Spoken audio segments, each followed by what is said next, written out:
بسم الله والحمد لله والصلاة والسلام على رسول الله وعلى آله وأصحابه وسلم. Welcome back to another module for NMC Convert Coach training. Again, this is our main placeholder document. It's available from bit.ly NMC Convert Coaching. This link would be mentioned in the video description, so you can get to it from there. The whole video playlist is available from here. Okay, so what we have covered so far is the first video around around overview. Okay, and this describes the different things that you need to be aware of. The next one around how to schedule the first meeting. What would you say in the first email or the first text message or the first phone call, given that you have been, again, either you have been given a contact from organization that, hey, this is a new Muslim or somebody who is new to our community, wants to practice Islam, help him out, help her out, or somebody you yourself have identified as a potential person that you can mentor and you can help. Again, sometimes you might notice that somebody that you find may be better helped with somebody else, so you try to get that person involved. Sometimes it could be done in a mutual way. You and another friend might be helping somebody else, communicating together in a WhatsApp group or emails or in person, what have you. I highly recommend senior people to do that sort of mentoring for juniors as well. So this way they are also mentoring and coaching a revert or a new practicing person, as well as helping a junior coach develop his or her own skill set or his or her own experience as well. If I can help with that, let me know. And now what we'll be talking about that you're meeting a person for the first time and you are walking them through a gradual plan, and after that you would have a case studies and an empowerment doc and resources and how that would help you. So this is a different episode. I've explained the new you convert coach training program, very, very beneficial. This training is sort of complementary to that. I'm not covering everything that the Sheikh covered in that training. I would highly recommend going through that program as well. Now you would notice that for every document, the video that describes that document is also linked in that document. Okay, for example, like if you click on this one, right, so you see that this document is available via this link and the accompanying video is available by this.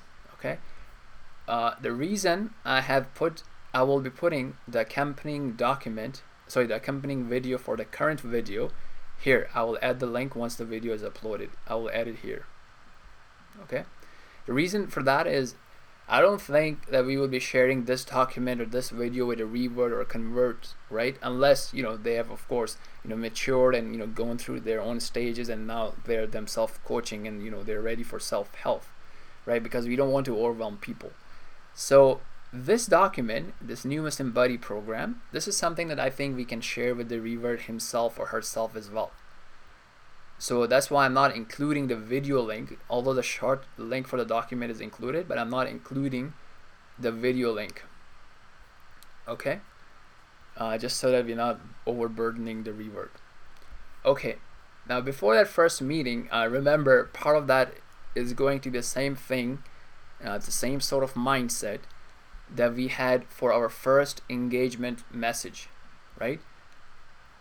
This scheduling the first call and meeting, this document, I would highly recommend to go through this.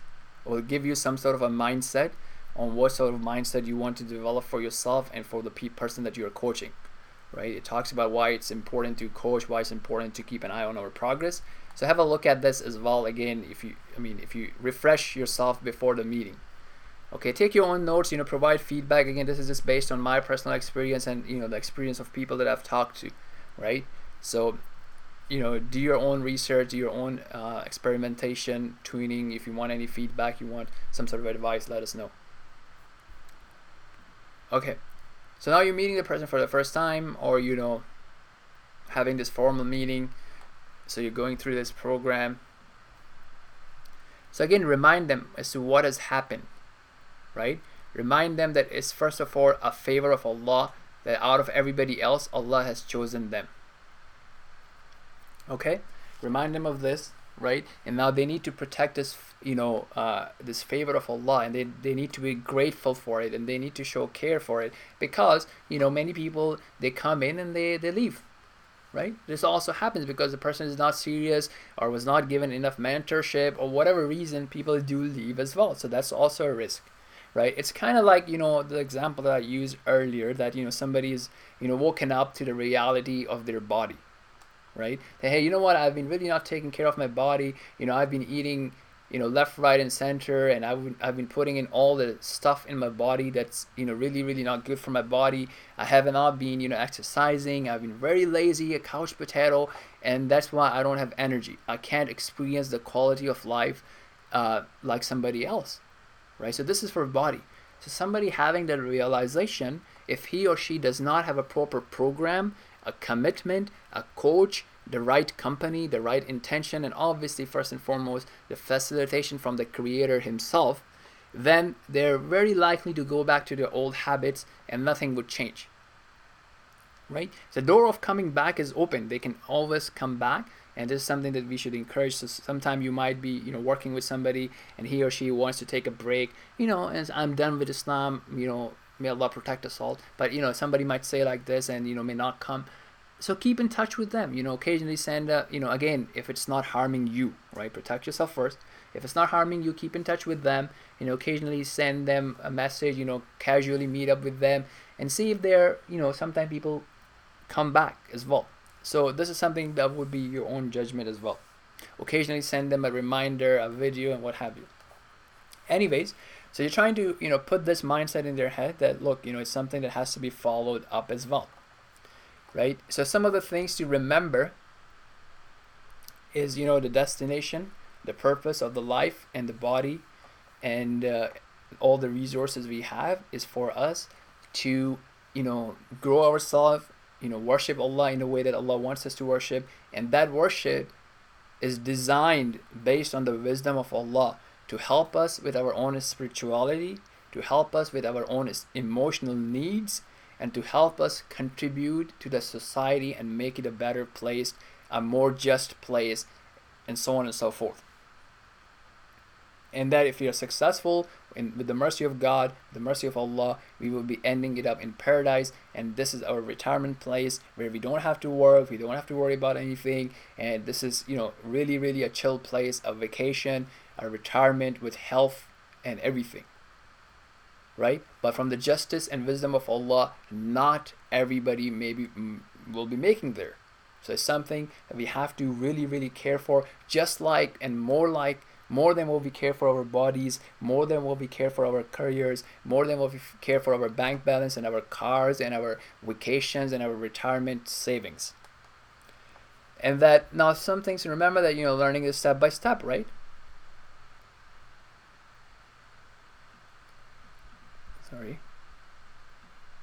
Okay, practicing and implementing what we learn, keeping right company, right? Because if you're surrounded by people who are only talking about worldly stuff, right? Your career, your job, cars, which is okay, right? These are all permissible things, but they're not reminding you of the hereafter. It's a challenge then for you to remember the reality of life, right? Because most people around us are not thinking like that. Even the people who are bombarding us with advertisement and media, they are trying to influence us to act in a certain manner that would help us to buy their products, to buy their services, and so on and so forth. So one has to be very wise about what he or she listens to, what he or she consumes, how much of that content he or she consumes, who she hangs out with, who he hangs out with, how much time they spend hanging out with them, so on and so forth.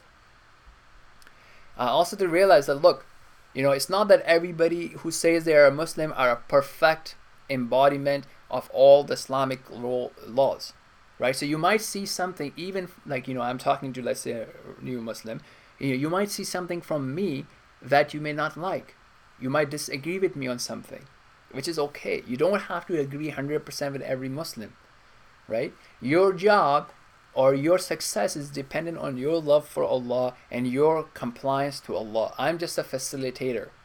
to help you gradually develop that, to make the right connections for you, to help you build a plan, to follow up. If you have some sort of issue, I'm not going to be able to solve all your issues. I will give you suggestions. I'll make the connections for you. I'll speak up for you. I'll make you the right connections in the community, with the scholars, with the student of knowledge, with Islamic teachers, and so on and so forth. And I'll be there to hear your concerns, your questions. Sometimes just to be there to hear you out, how you are feeling in this transition, in this journey. Another thing is to measure your progress, right? If you want to improve something, you have to measure it. You have to be focused, right? If you're concerned about your sales in a business relationship, in a business ownership situation, or even if you are a store clerk, you measure what kind of sales you are. You do your closing, this much I sold on cash or credit card or debit cards and what have you, and I'm closing my shift and this is what happened. Right? Likewise, the manager of the store would then prepare that, okay, for next Monday, next Tuesday, we need to have, this much quantity of this much bread ready because this is the expected sales, right? So on and so forth. And, preparing for special seasons and, more opportunities for business, right? So likewise, you have to measure your progress in your journey towards Allah, in your journey towards paradise. Right mindset, right condition of the heart, and right emotions. You need to remind them of this this entity, this creation of Allah, Satan, right? And how he may distract. That everybody has this evil side, if you will, which is influenced by Satan, right? And that does not mean that you have to make it your own identity. You can distinguish yourself from that. You can seek help from Allah, from that laziness, from those evil thoughts, and not act upon it. Having a thought is not necessarily an indication that you are going to do it, right? You have to fight it. You have to be aware of that. And you need to kind of remind them of the story of Adam alayhi salam, the peace be upon him, and the wife of Adam, right? What happened, right? Look, Allah created them, and Allah gave them everything, and Allah forbidden them from that tree. Had Allah willed, He would not have created that tree, right? He would not have forbidden it. It doesn't matter to Allah, right? It's for our own good. It's for our own good and the wisdom behind the choices and the actions of Allah. And then He had this enemy, Satan, right? So now this shows a lot of important things, right? When what happened, tell them, look, everything was available for them, and Satan distracted them and continuously distracted them from all the permissible things and enjoyments to one forbidden thing. And that's what he does to us as well, right? One thing that's forbidden, he will keep our attention towards it, and that causes us to lose our spirituality, our status with God, if we act upon it. So we have to fight that. But let's say God forbid, so before that sin, we fight it, we resist it, we discipline ourselves, we focus on the halal and permissible enjoyments and attraction and things. But if it happens, then we seek forgiveness from Allah, right? And that itself is a great act. Imagine if there was no such thing as a sin. How would you know that your Lord is a forgiving Lord? How would you know that He is such a loving and forgiving Lord that if you are truly sincere and sorry, then He would forgive you? Right? If there was no such thing as sinning, how would you know your own shortcoming? Right? Your ability to sin and your own weaknesses help you forgive other people. That look how I sometimes sin as well, how I sometimes fall short as well. So if that person is falling short to me or towards my rights, towards him or her, I should be forgiving because I'm falling short on my rights towards Allah. So I'm falling short towards my obligation towards Allah. Okay, teach them this thing. Like, look, this is a very beneficial thing, right? That you're not lazy, you're striving to do what's beneficial for you. And it's different at different times and different stages in life. You're taking your full effort, you're making your full effort, but your heart is connected with Allah. Because you know that if Allah, the Lord of the heavens and the earth, will not facilitate it for you, you will not get it. So if you're like that, would you consider taking actions that are impermissible, and would you make Allah angry and reject the commands of Allah to please the people? And if people are planning against you, or judging you in a different manner, or calling you names or what have you, they are not in a position or power or authority to cause you any harm, except what Allah wants to test you with, and to make you stronger, and to increase your rank with Allah. Likewise, they're not able to bring you any benefit except what Allah wants you to have and what Allah wants you to test with. So these things are, some, depending on how much time you have, you would mention it to them, and then you would gradually develop. Okay, and you might have to remind them again and again. It's not like a one-time thing. Likewise, have some sort of a follow-up way. Let them know that at the end of the day, you and I are facilitators, we are coaches, we are not in the driving seat. They are the one who are choosing their actions. We are only suggesting to them. We are only finding them resources, asking them the questions, things that they should consider. But at the end of the day, they are themselves responsible for their own emotional well-being, their own spiritual growth, their own destination paradise.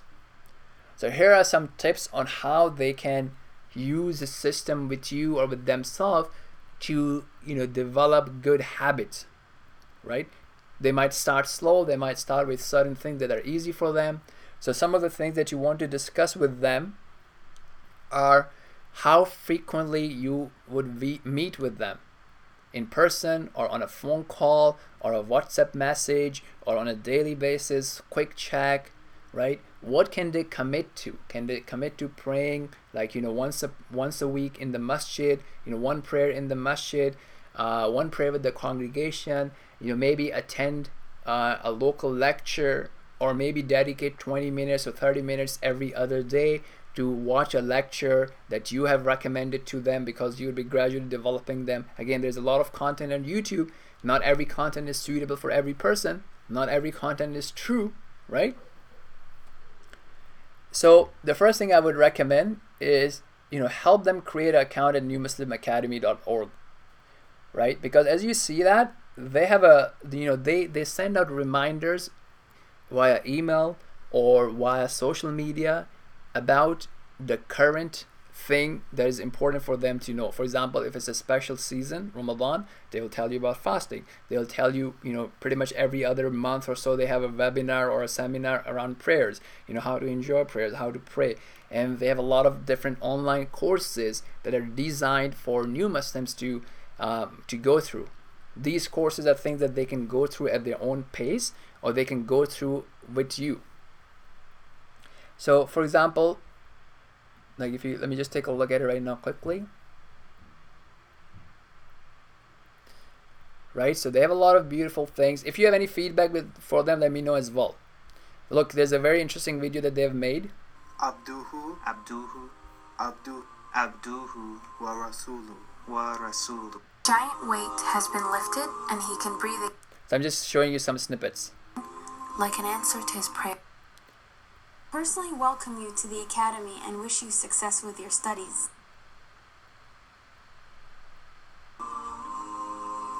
How to make wudu. He can even request topics of Academy. What? Celebrating Muslim holidays can actually be a lonely time for new Muslims. That's why With Andrew's balanced progression of learning, not only has he grown as a Muslim, but he's now comfortable on solid ground to share what he has learned with others. So please make sure that you show it to them in the first meeting. Look, so this is a very good social platform, right? So what we are trying to do is provide a personal connection so we can use some of these online resources. You may be able to use the resources yourself. You may be able to teach them yourself. Or you may also find somebody good at the masjid to help them practice wudu if you don't have that time, right? So you have to balance depending on the person you are coaching and your own time and so on and so forth. After that, I would recommend, as I mentioned earlier, that we are bombarded by different things, right, in our life. Usually people trying to sell us products and services and influence our behaviors. So let them subscribe to some of these YouTube channels, some of these social media pages, and inshallah it will help them keep get that reminder, even if you're not in touch with them. When they open up their social media page or their own computer, hopefully they'll see it, and I hope they will consciously make the effort to go through some of that sort of stuff. And different people might like different channels, different styles. That's all fine. So we have done a lot of recommendation so people can take a look at it on their own. And sometimes based on the person that you are coaching, if you are aware of these resources, you might be able to recommend different sort of lectures. Sometimes the new Muslim might give you a feedback on, hey, you know what, I like this style, I like this sort of English speaking style from this scholar, or this content, or this type of video. So take a note of that. Learn about the person you're mentoring. Again, this is some very basic resources. Productive Muslim, very important thing. Small tips and advice on healthy habits and things like that. So help them subscribe to these things all at once or gradually. So you as a coach needs to be aware of these things so you can help them use this social media for them. Okay, another thing that they can do is just listen to the Quran. Listen to the recitation. See, I'm saying these things is because you have to build this environment, right? You have to reinforce it daily for them, the importance of the religion, the importance of spirituality, because they may come in one day motivated, and sometimes they don't see you for the next week or next few weeks or the next month. It depends on the person to person. So try to get them connected with these small steps, because prayer may not be the first easy thing for them, right? Because they have to sort of change the schedule, and everybody is different. So use these resources, teach them, show them how does it feel like to listen to Quran, reading some verses from Quran, or listening to some translation from Quran, and so on and so forth. After that, help them, get them a phone app, right? Hisnul Muslim is a very good app. It teaches them how to remember Allah, what to ask Allah, things to be concerned about. It describes Allah in different ways. So if they are driving or in the bus, and then they listen to some of these supplications, they read, it can all make that difference.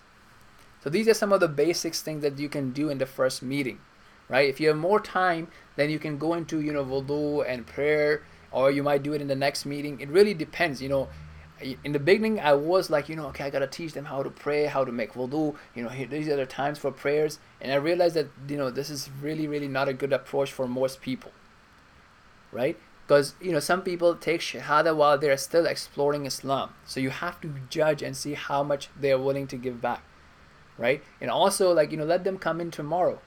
Let them pray, let them come in tomorrow. You have to see and judge how the person is taking. Yes, ideally they should start praying 5 times a day from the first day, but it's not very likely to happen. So use that judgment.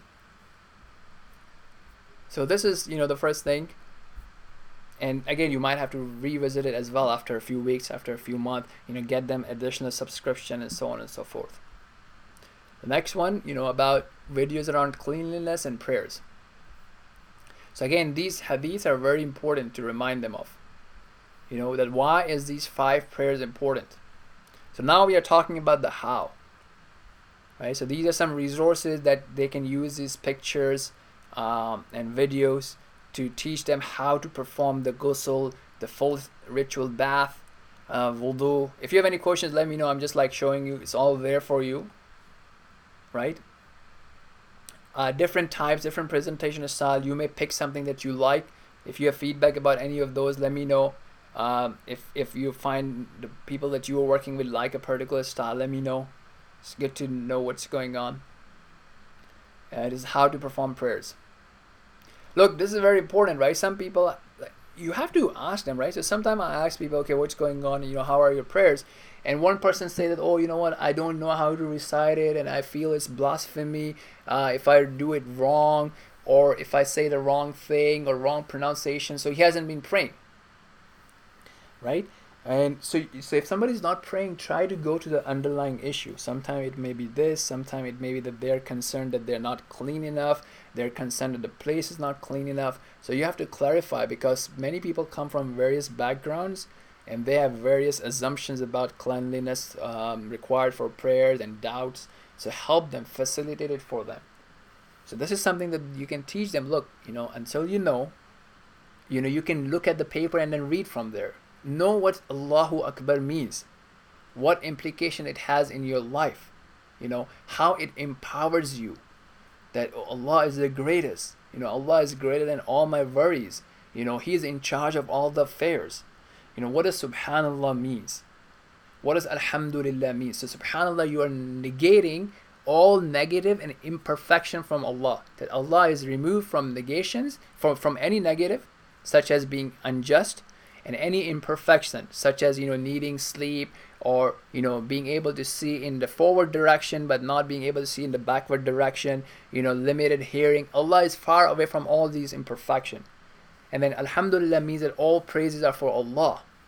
Perfect praises and thanks are for Allah and for His own existence, for His own names and attributes and the way He is and what He has done, right?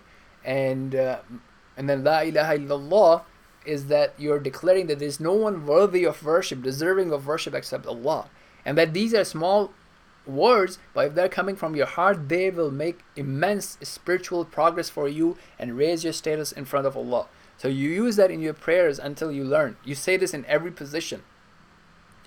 They can also make dua, ask Allah of their own needs and discuss their own situation to Allah in English while they are prostrating, while they are in the state of sujood, right? Now again, this is not for you as a coach, but for them, because they're starting, they can do it, right? And you cannot say it's haram, for them at least, and so on and so forth. So this is how they will be praying until they get to a point that they can, recite or read from a paper or what have you.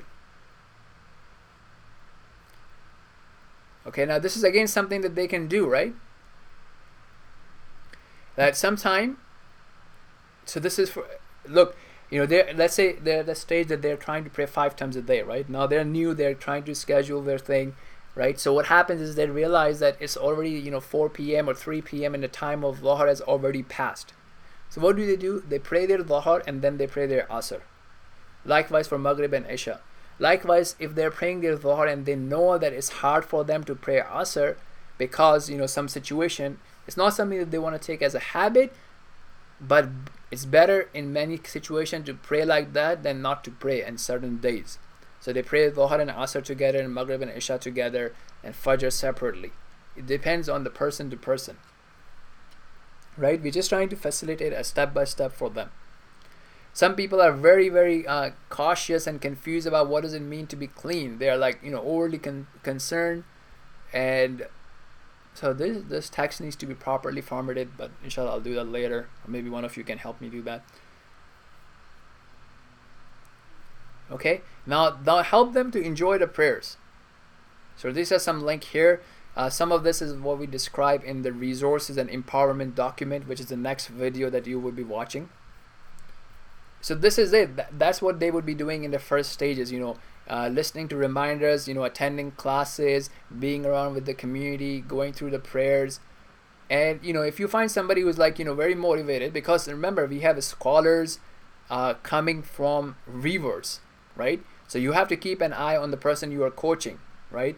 If he or she reaches a level that you need to engage a student of knowledge, somebody who is more knowledgeable than you, please do not hesitate to do so, right? You are a facilitator, so you have to make the right connections, right? So then they can move on to learning how to read Quran. Now Quran learning can be done in 2 ways, right? If somebody is very motivated, they can also start learning the Arabic alphabet, how to actually read the Arabic language. But not everybody would be able to do that right away. Not everybody would be motivated, so you can teach them via the English alphabet, right? So you can teach them how to say Alhamdu. Practice with them and write it down with them in a way in English that they can understand how to say this, right? Some people might say it as Alhamdu. Alhamdu. Lillahi. Practice, send them audio recordings. That's what I've done. I've sent them WhatsApp small audio clips with with enough speed that they can practice. And or you can find somebody else to teach them this. But some people might be like, after some time they want to develop and they want to go into the next step of learning how to read the Arabic alphabet and even seeking more Islamic studies. So you can recommend to them to these programs, right? Like IOU and things like that.